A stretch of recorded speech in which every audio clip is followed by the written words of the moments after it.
Assalamu alaikum, I'm Hiba. And I'm Zaid, You're listening to Diary of a Matchmaker. a podcast that will take you into our world as matchmakers. We'll share our experiences and offer advice for the single Muslim.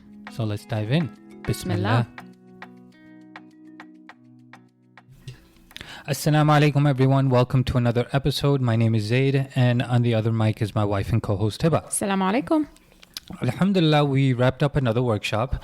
We conducted it at MNN Mosque, which is located in Mississauga, right by everyone's favorite spot, Ridgeway Plaza. Oh, that's heaven. Yes, we had some delicious nahari afterwards too. So anyone who doesn't know what is Ridgeway Plaza, it's this plaza of all ethnic restaurants, over 80 restaurants, and whatever you dream of, you can find it there. Yeah. So, like I said, the workshop went very well. The thing that kind of threw us off was the lack of interaction. Surprisingly, it was mostly the guys. The sisters were interacting, right? As usual, yeah. Guys are just sitting there looking. Yeah, and we kept throwing questions at them, saying, "Hey guys, what do you think about this? What is your answer on this question?" We did some activities. So Cairo Time is a popular game we play. Where you make pyramids, trying to reveal what your traits are and stuff, and the guys were just mute. It was strange, but every workshop is a surprise and it's a learning experience. So it was a good learning experience for us. And what I liked about the workshop is that it wasn't segregated. It makes a great difference, a big difference. It does, and the reason we like that is because it allows guys and girls to see the responses and the expectations that each gender has, so that when they leave the workshop, inshallah, they have some tools, they have something in the back of their mind that they can use when starting on their journey. But when we were preparing today's episode, and today's episode is about the idea of marrying someone from back home. And when I was starting my search, I was pretty solid in this theory, in this belief that you can never be compatible with somebody from back home, because in order for there to be some level of compatibility, that person has to live in the same area or culture that you've grown up in, right? So I'm ethnically Pakistani, and I thought I could never marry somebody born and raised in Pakistan because life in Pakistan is probably much different. The expectations and values of somebody growing up there is probably much different than somebody here. Now, the only way it could work is if somebody from Pakistan came over here, they lived here for some time, maybe did a graduate degree or whatever it might be, and then they've become accustomed to the way of life here, and then through that, maybe there could be some compatibility. Right. And then you messaged me. And then that whole theory got turned upside down. I'm sorry, I ruined your theory. Yeah. So I learned a lot in my premarital journey, and I'm still learning a lot. And today we want to talk a lot more about, the pros and cons behind marrying somebody from back home. And there are a lot of pros and cons. Yeah. Right? I think probably the cons are overweigh the pros in terms of numbers. And this is what usually people think of. Like, they don't think of the positives about marrying someone from back home. They think about the negative. And probably because of some stories, some fraud stories that are out there. The common immigration scam that you always hear about. Yeah. Like, a guy got engaged to a girl from here in the U.S. or Canada. He came, he got the green card, and then he divorced her. Right? I hear that story a lot. Those fears are real, and they do happen. But let's start with the pros. What are some of the pros related to marrying somebody from back home? I think a lot of times when people consider marrying someone from back home is because they want to preserve culture. They want to preserve the language, and they want their children to speak the language and grow up in this environment. Yeah. So, and especially parents, like a lot of times it's parents who are pushing to get their children marrying to somebody from back home. Yeah. It is a big advantage, actually. A lot of people who grew up here, they don't speak their parents' language, like you, for example. Yeah, I don't speak Urdu isn't that great. My Urdu's terrible. My Urdu's better. My Urdu's terrible. But I see that. Actually, I've seen that in my first cousins too, where my uncle and aunt are really keen on preserving the culture and the language, and the kids barely speak the language. Subhanallah. And parents are just like, no, you have to marry somebody from Pakistan. You have to marry from... But I don't understand why. So there's a disconnect sometimes from the parents, between the parents and the children. Like, if you really want to preserve your culture as a parent, you should have taught your children the language, and not just expect that they'll marry someone from back home to keep the language in the family, right? Right, yeah. Right. But it is a big advantage, and it's not to be taken lightly.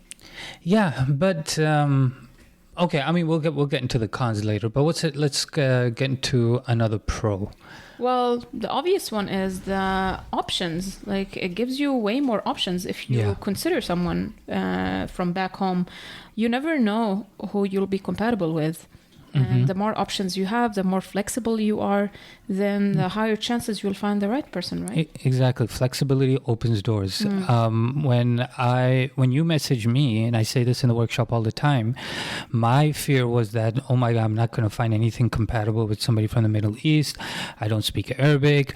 I haven't grown up there. Like, there was a long list of fears and insecurities that I had.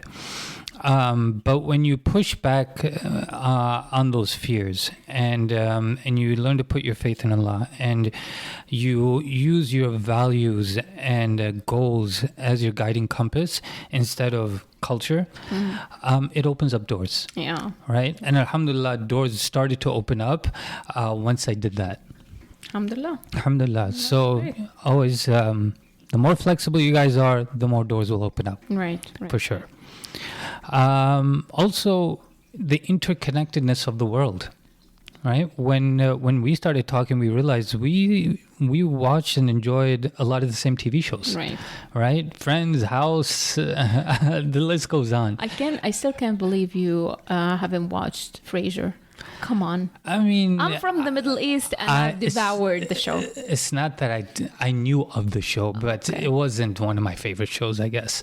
But point being is that, you know, I'm not saying that our common interest in TV shows was one of the reasons we got married. Of course not. Of course not. But it's just a small example of how the world is so interconnected. But it's never too late. You can start watching it now. Maybe I will. Okay. Maybe I will. But yeah, at the end of the day, whether you live in the Middle East or you live here, people are just trying to get through the day. They're just trying to improve their lives, trying to get an education, get a job, and start a family. So the values aren't much different whether you live in Timbuktu or you live here. Yeah. All right. Now, are we encouraging marrying someone from back home? No, we're not. No. What I always encourage is flexibility. Yes. Yes. We're not encouraging it because there's a long list of disadvantages, right? Starting with the common and most famous one is fraud. Fear of fraud.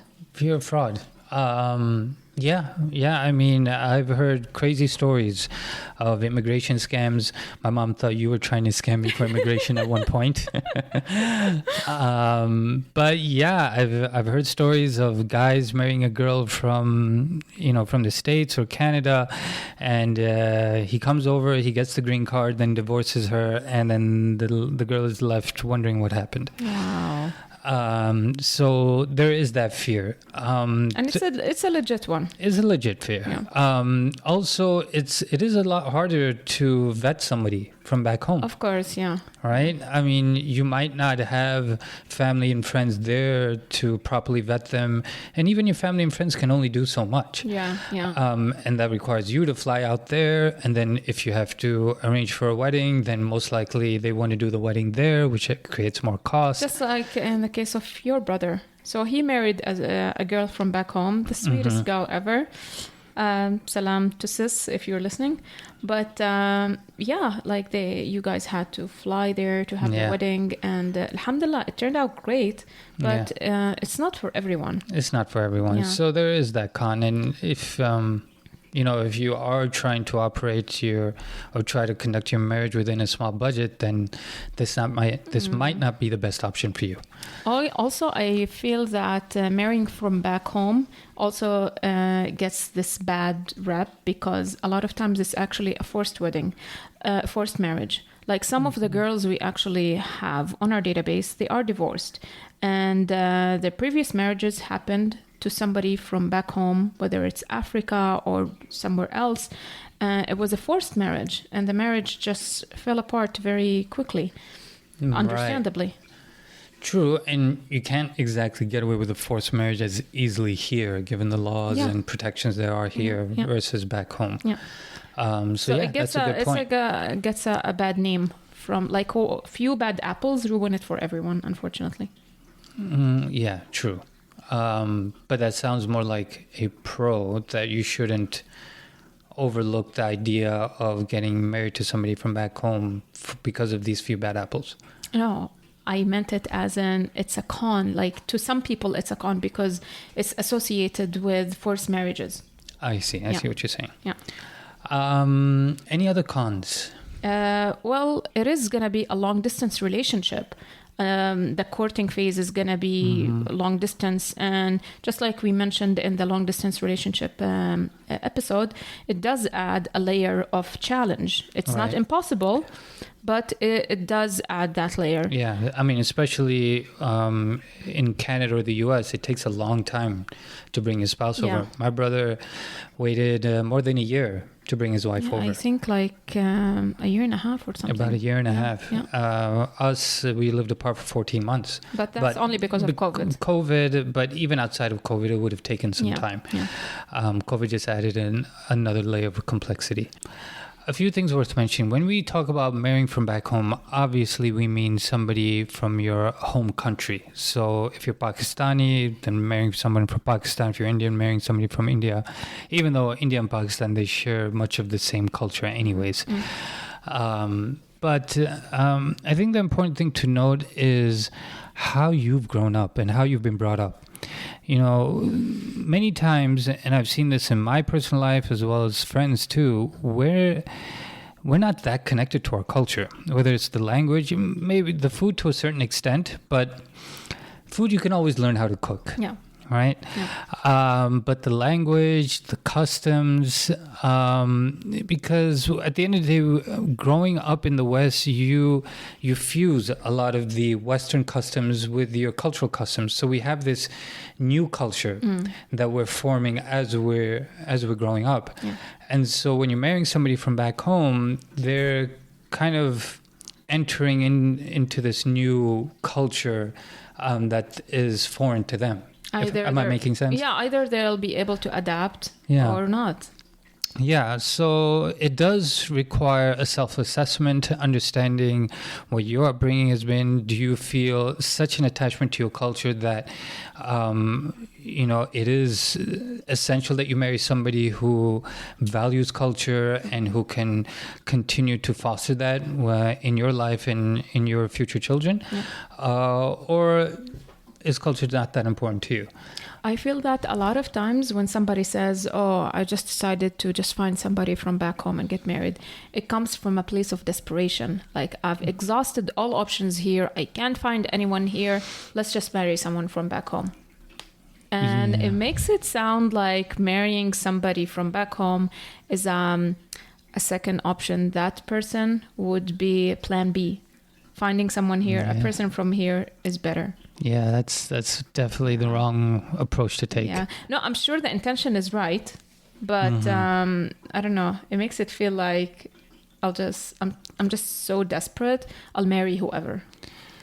Yeah, that's definitely the wrong approach to take. Like I said, this journey requires patience, and if deep down, once you've done, your self-assessment, you understand what your values are, what you need most from a spouse.